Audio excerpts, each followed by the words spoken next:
Déjà, notre volonté à nous, c'est de faire des spectacles qui racontent des histoires. Et donc, à partir de là, il faut que notre narration, elle soit transmise et par le dessin et par la danse.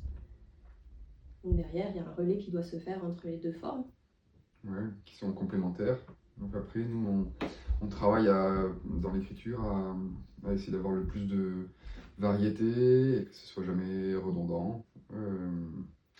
Voilà, c'est toujours différent. On l'avait déjà fait sur un spectacle précédent.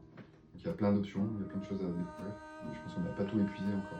Non, et puis il y a un gros travail de réflexion aussi sur comment on déroule l'histoire, comment on présente les personnages. On ne peut pas avoir un même personnage qui va danser sur scène et qui apparaît en même temps à l'écran. En fait, il y a vraiment un travail de couche à faire entre qu'est-ce qui est la couche portée par le dessin, qu'est-ce qui est la couche portée par la danse.